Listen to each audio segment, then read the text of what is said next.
I can do that now. You're ready? Okay.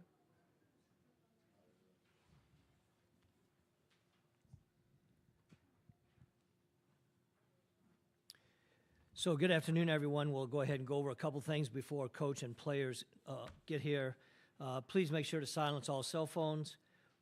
Reminder that cell phone video, flash photography, or video cameras are not allowed in press conferences. Any media may access press conference video at the NCAA digital workroom. Today's format is an opening statement from the head coach, and then questions for the players, and then following the dismissal of the players, questions for the head coach. Reminder, Iowa's press conference on Sunday begins with players at 2:15 p.m.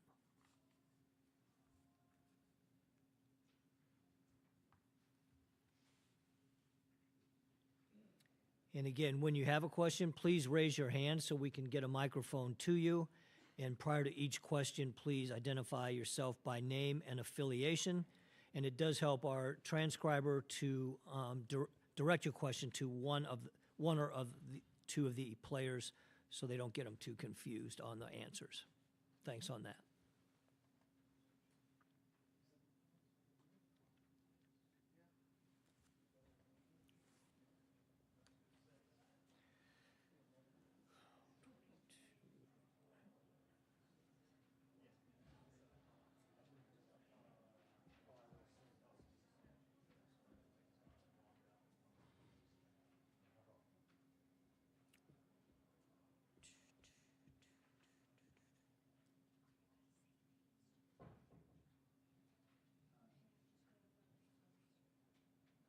Either way, if I see somebody, I can point.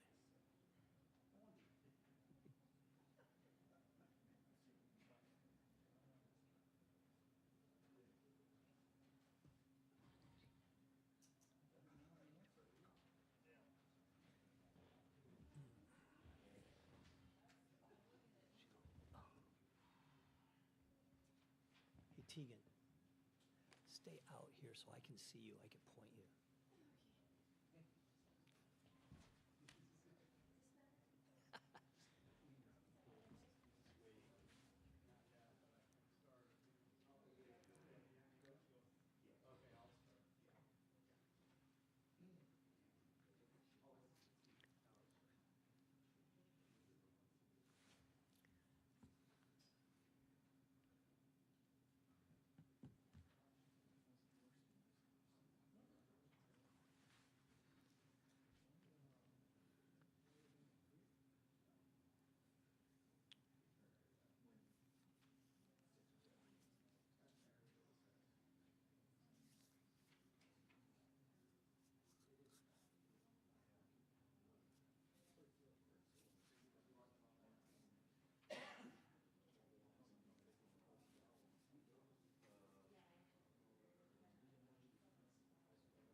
Ooh, careful.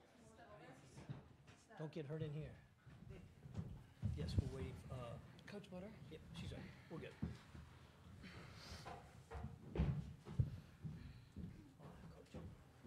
Today's format is an opening statement from you. Just do whatever you need to do. Yeah. Yep.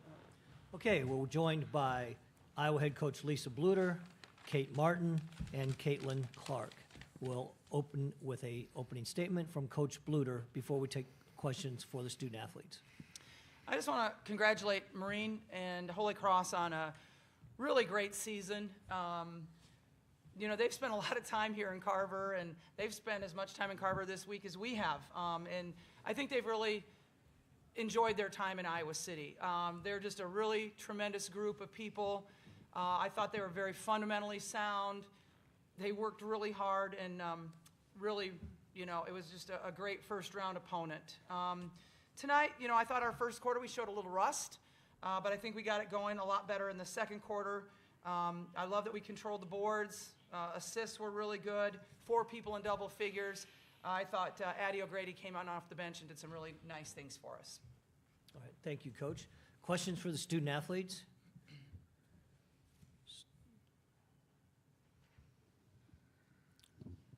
Hello, this is Scott Docterman with The Athletic. This is for Caitlin Clark. You were injured early, it looked like, got hit in the head. How did you recover from that? And did it impact you at all during the game, or did you just shake it off? Honestly, like, it was just kind of a stinger to the nose. I was lucky it wasn't anything worse than that, but yeah, it didn't really bother me too much. I think you just kind of respond. Nice to have 2 free throws and then run a play, but I don't, obviously it looked kind of bad in slow-mo, but it wasn't on purpose. She didn't do that on purpose. So she came up and said sorry, but honestly, I'm totally okay. Chad? Chad Leistico, Des Moines Register. Caitlin Clark, please. You don't have to say my last name, guys. It's okay. It seemed like maybe even a little more than usual. You were a little bit frustrated with yourself tonight. Would you say that's accurate? And like, how did you kind of calm things down? You end up with 27, 8, and 10 after all that, you know? Yeah, I would say I probably could have smiled a little more tonight.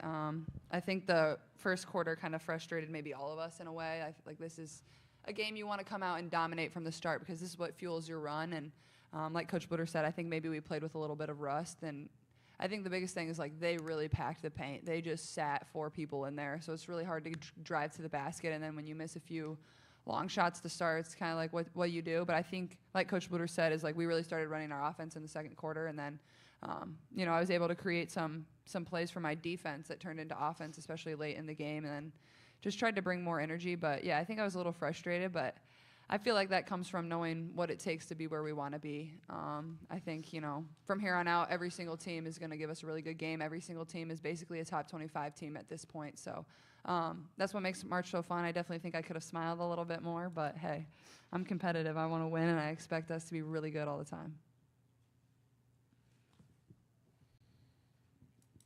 Hello, Rémi Vorano for the French TV, Canal+. Question for Caitlin. This is my first time in Iowa City. I've seen so many people. Thank you very much. I've seen so many people saying that you are beyond basketball already, that you are a role model for their kids, whether they're boys or girls, doesn't matter. So many 22 jerseys also. How do you explain this new dimension that you've taken over the last months now? And do you feel it like a responsibility? Yeah, I think it's something you never get sick of, is seeing somebody wearing your jersey, especially all those little girls and little boys that are screaming for your autograph. And I feel like the city has really embraced our team more than anybody. The state has really embraced our team, and they love our team to death. And that's what's made it so fun. That's what this journey has really been all about, is, you know, people really rallying around us and sharing in these moments and this joy with us. And I think that's been super special, not only for myself, but even like Kate and Gab and, you know, Sharon, who have been here and, you know, are moving on after these 4 years. So I don't really see it as you know, something that's the spotlight's always on me. I think it's my responsibility to, you know, inspire people, but I think that just comes with how I live my life and, you know, how I go about my daily business. It's not anything I'm trying to do. It's just the person I am, and that's kind of what comes along with it. So for the people who doesn't know you yet, who are you, Caitlin Clark, on and off the Holy court? cow, that's a loaded question. We could go anywhere. You can Google that one. You just Google it. You get your answers. Even for the French people? Even for the French people, I guess. Yes, go ahead. Go ahead, Jeff. Mike runs right behind you. Yeah, Jeff Linder, Cedar Rapids Gazette. Kate, just how would you say this team played, considering 12, 13 days off? And just tell us a little bit about Addie's impact for you tonight. Yeah, a lot of people came in off the bench and played really well for us. Addie, 7 for 9, so we were really proud of her tonight. But, yeah, I think we had to knock some rust off a little bit. But I think kudos to Holy Cross. They came in here and they played really competitively. and they're a good shooting team, so you can never really, discount good shooting teams. So kudos to them. But yeah, we knocked a little bit of rust off, and we had a good second quarter that really separated us. And so obviously, like Caitlin said, we have high expectations for ourselves. So, we're not super pleased with every single quarter. I think, our defense wasn't fully there for 3 of our quarters, but knocking rust off, and at this time of the year, it's survive and advance. So I'm proud of the way we responded in a lot of situations tonight. Kyle Huseman, Hawkeye Report. Question for you, Kate. Obviously you guys have talked about knocking off some of the rust after that first quarter. As you're one of the vocal leaders on this team, is there anything that you said to the team? What was kind of the message there after the first quarter? And then second part, how's the head? It looked like you took a tough fall there. Yeah. No, I didn't really say anything too inspiring, honestly. I think we all kind of knew what needed to be done, and it was our defense. And we responded really well in the second quarter. But yeah, we also keep talking about, we only have one more game left in Carver now too. So this was one of 2 games left for us seniors here in Carver, and so trying to enjoy every single moment, and that puts things in perspective for us. But yeah, I think my head's fine. I just have a nice little goose egg out back there. How do I look? Horrible. Oh, right. I'm just kidding. Go ahead, Scott. I have nothing to add to that one, but Gabby Marshall hit a couple of 3-pointers early. The first one, that sounded like the roof was going to collapse. Yeah. What was that? How did that help you as a team? Just kind of, give you a little bit of a breather, and then how did that impact you going throughout the game? Just a couple of her 3-pointers. Yep, I can go. Go ahead, Kate. Yeah. When Gabby's on, it's just, it really lights a fire under all of us, honestly. When she's hitting her shots and playing with passion and, just sticking her tongue out or cheering it really lights a fire under all of our butts. So when Gabby's hitting, it's really fun for us. And when you see one go through the net and it was her first shot and our first points, then, makes her contagious. So it was really good to see that out of Gabby, and I've watched Gabby Marchall, so it's been really fun for her, and I've been loving seeing her knock down some shots, continuing over from the Big Ten tournament. Any further questions, Chad? Caitlin, you guys are up 23-21 after the first quarter, and almost instantly it felt like you guys are up almost 20. Can you speak to how fast you guys are able to make runs and how that happens for you guys? I think that's one of the best parts of this team is we always are in a game no matter what situation it is. Obviously that situation is a little bit different, but I think that just speaks to our offensive firepower. And when we're able to string stops together, that's when our offense really thrives. When we get out in transition, I think we got a few stops there in transition. I think we made a 3, and then I know Addie ran the court and got a layup, and then it forced the other team to call a timeout. So I think, it just speaks to our offense, but it really honestly for us starts on defense. And I think when we're able to string stops together, that's when we're really able to execute. I know we kind of sent them to the foul line a lot, especially there in the first half. It felt like there were a lot of dead ball situations where we weren't really able to push the ball. So I think when we get stops, that leads to our best offense, which is transition offense, and that's what we want to get to. Okay, thank you, Kate and Caitlin, and you are dismissed. You are dismissed.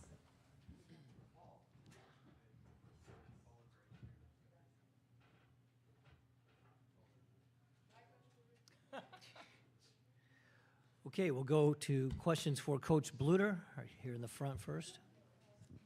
Yeah, Michael Vopel from ESPN.com. Coach, could you tell us what was up with Hannah not playing in the second half, and are you concerned at all about Monday or with her? She didn't feel well, and it just wasn't worth putting her in there when we didn't have to have her. And so just trying to save her for Monday. And I thought, again, Addie went in and did a great job. We were 11 for 16 with our center positions tonight, which is pretty good. Kyle Huseman, Hawkeye Report.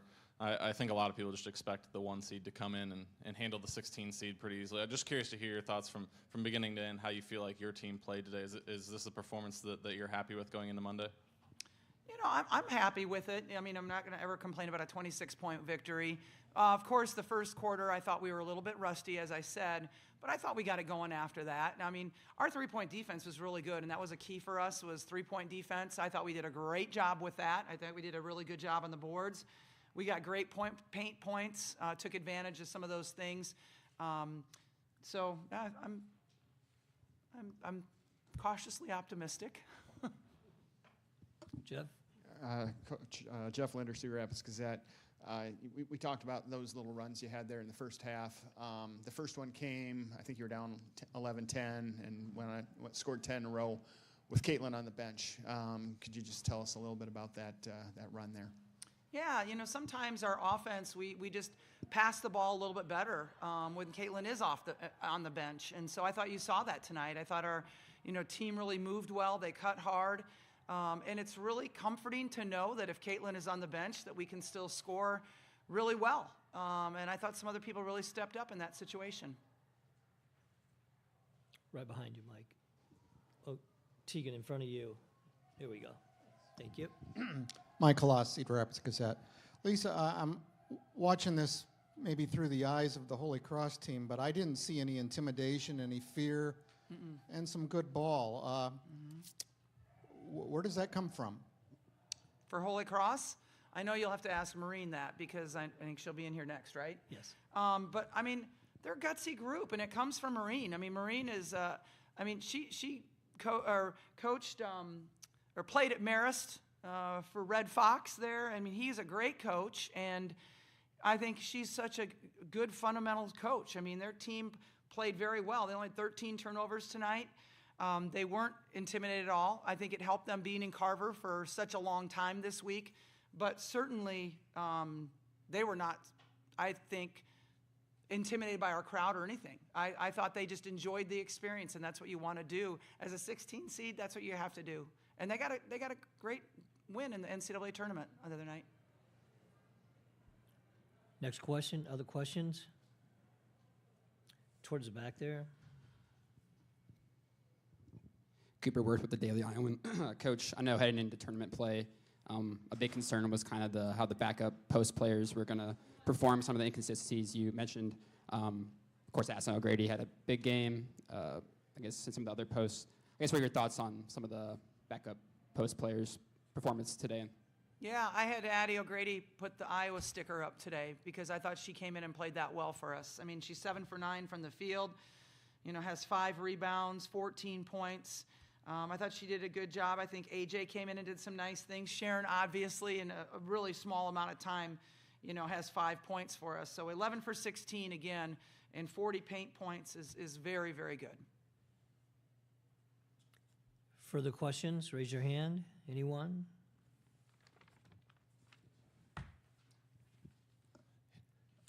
Hello, Coach, for the French TV still. Just a question about Caitlin. You've seen her grow up over the last years.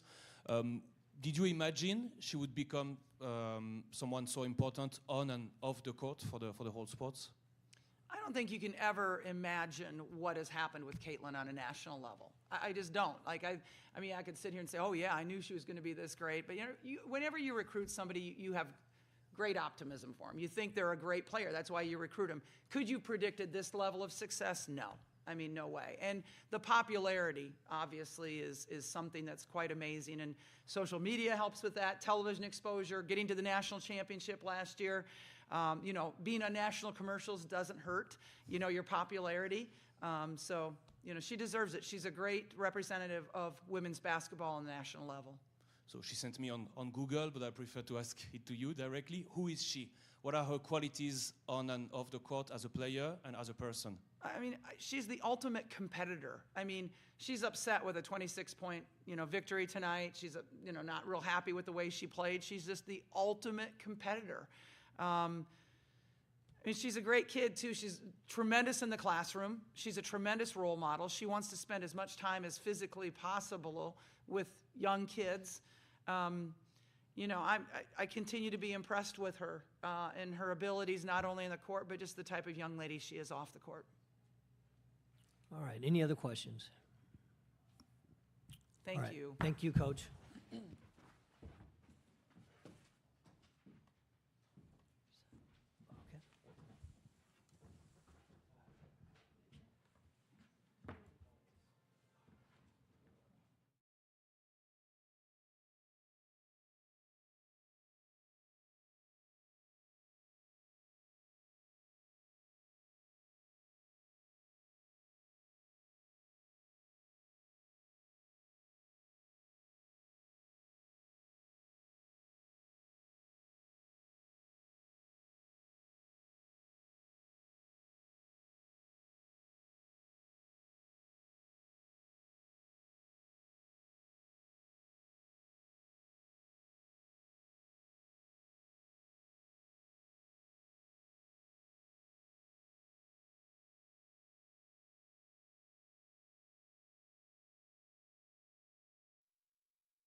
Okay, we are joined now by Coach Maureen McGarity, Janelle Allen, and Karen McCormick.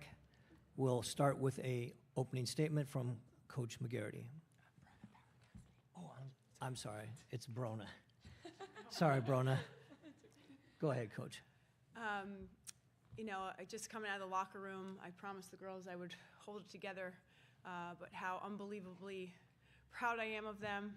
I mean, on this stage, to play the way that we played against, you know, a perennial power, you know, the face of women's basketball right now, I just can't put into words how proud I am of our fight, how we competed.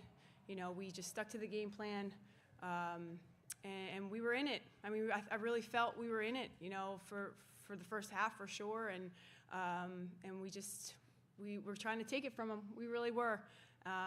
So I'm just obviously so proud, and to do it with the 4 seniors that we have.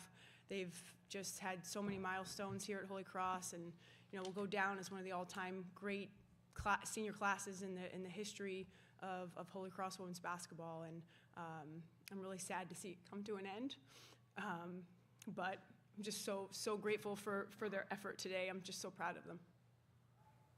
All right, we'll go to questions for the student athletes. Mike here in the front.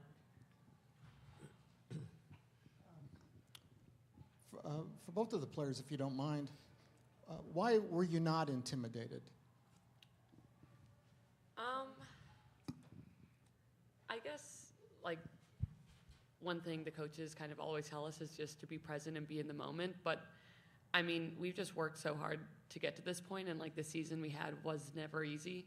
So I think we just never took anything for granted. And at the end of the day, like, we've played basketball our whole lives, and I know especially for me, Callie, Karen, Janelle, are like, I just don't want this season to end, and I just want to keep, you know, wearing purple. So I think we just wanted to be in the moment and give everything we had, every shot, because they're a phenomenal team.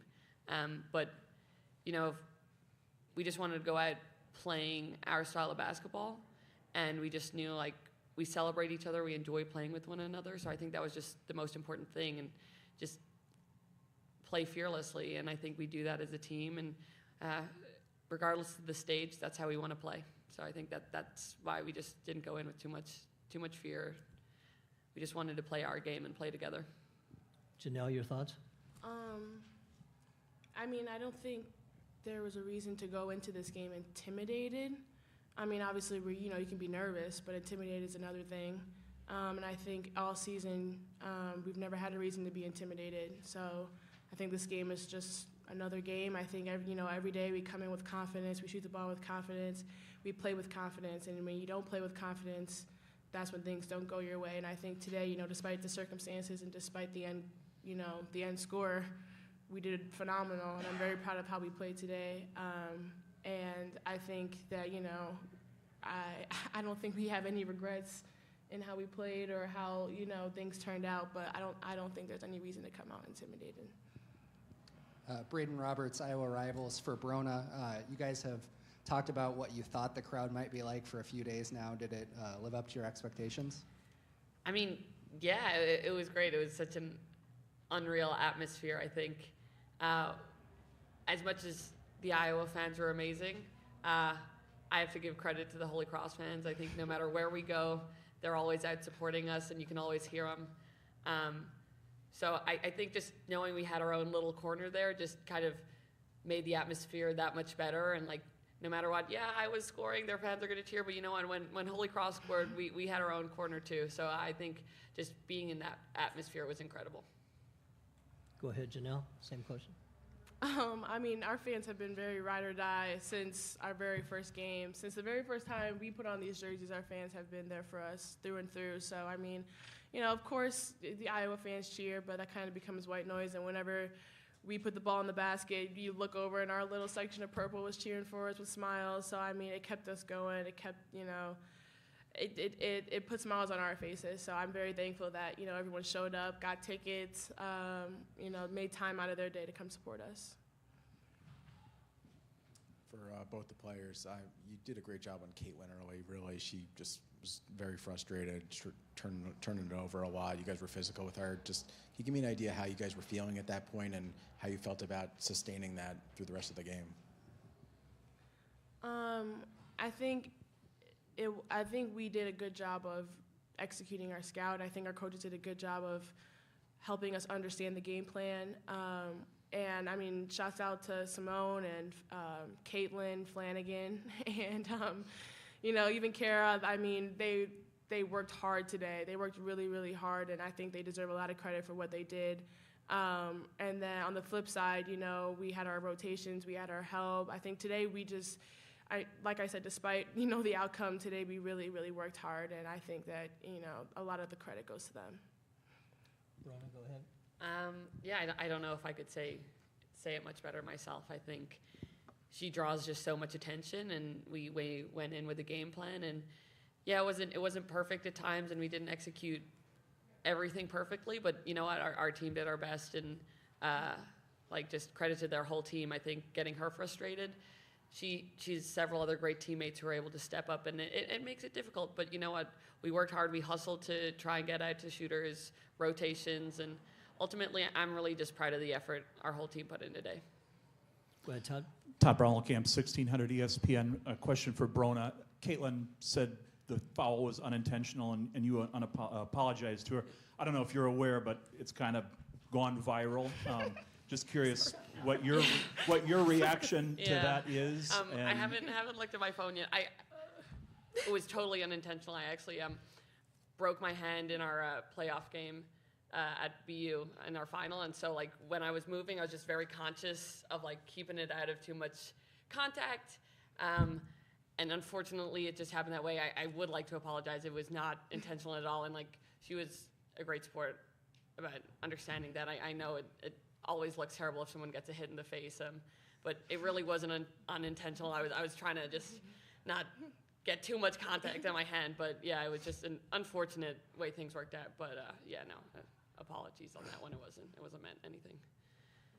Go ahead, Dennis. Dennis Dodd, CBS Sports, not to beat a dead horse, but totally unintentional, understand that. But did you hear the reaction of the crowd, and especially when they saw it on the scoreboard? I was wondering if it wasn't called an intentional foul. I mean, I hopefully I didn't look rude, but I did think it was a little funny just hearing the boos. I'm going to be honest, just being in that environment, as much as you hear them support, that was quite a loud chorus. So I was just soaking in the moment. But I mean, I fully understand how it looked, and it was not intentional whatsoever. So it's just one of those things that happens.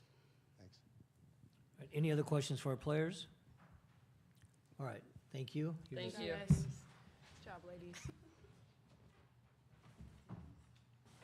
Just to go off of that, Brona has been playing with a broken hand. Yeah, she broke her hand in the championship game. So we haven't been able to really say anything about that for a lot of reasons, but just another reason why she's just the most incredible player I've ever coached. How did she break? Yeah, it happened in the first quarter of the playoff or championship game. She just landed on it funny, and she was able to thankfully play on it, but just and honestly, that is why I think it looked as bad as it did. We've been trying to, even in practice, okay, stay off. She just didn't want to get it hit, and so, but I'm glad Caitlin's okay. No, thankfully. It's her left hand. Okay. In the middle there. Coach, in that first half, especially the first quarter, the good job you guys did on Caitlin, how physical you were, denying her, frustrating her. I mean, could you have drawn that up any better, and how you want to start just keeping her quiet? Oh my gosh, no. I mean, I was, standing there just kind of in awe of what we were doing, consistently. It wasn't just for the first minute or so. I really felt in that first half, except for that one three-point play where that was tough, But besides that, we were just doing a great job on her, giving her ball pressure. I thought we were in the gaps. We were just making her feel really frustrated, not being able to really see, her vision of being able to make the passes that she's normally able to make. But, that's our team. We just seem to always find a way defensively, and we've been here before. We have a lot of really, really great guards in our league, in the Patriot League, and, a lot of our game plans are very similar to what we had to do with Caitlin, so I think that helped give us a little bit of confidence going to today. But to actually do it was very impressive. I'm really proud of the team. Go ahead, Todd. Again, Todd Brommelkamp, 1600 ESPN. Maureen, Lisa mentioned you guys have been here since Tuesday. Did that maybe help calm some nerves or lead to your team not playing like a 16 seed? You guys look pretty comfortable out there. Yeah, absolutely. I mean, we've been able to practice a few days. We obviously played and shot the ball really well the other night, and we're able to win a game, on this court. So absolutely, 1,000%. That really helped us just with how comfortable we were. Obviously, the crowd and the noise were much different than our game against UT Martin. But yeah, I think we looked like we were ready, and we belonged here, and it wasn't kind of, our eyes weren't all in the lights. We were really focused. Towards the back. Braden Roberts, Iowa Rivals. Coach, your team has talked about being excited to come to Iowa City like all week. Did the experience match your expectations? Oh, absolutely. I mean, what a great host Iowa has been as a city as a whole, as a university. Everybody's just been so gracious. The hospitality's been amazing. The staff, at our hotel has been incredible. Our bus driver, I mean, to everybody to hear when we did the tour the other day of the football facility, everybody was really made extra time for us and has really made us feel welcome. We're so appreciative of that, and it's just been an amazing experience, from when we left and flew and landed here. We were greeted by the hosts, and we really want to say thank you to everybody. It's really just made this truly a once in a lifetime memory, and I'll forever be really grateful. Thank you. Any other questions for Coach? All right, thank you. Thank you. Coach. Thank you so much.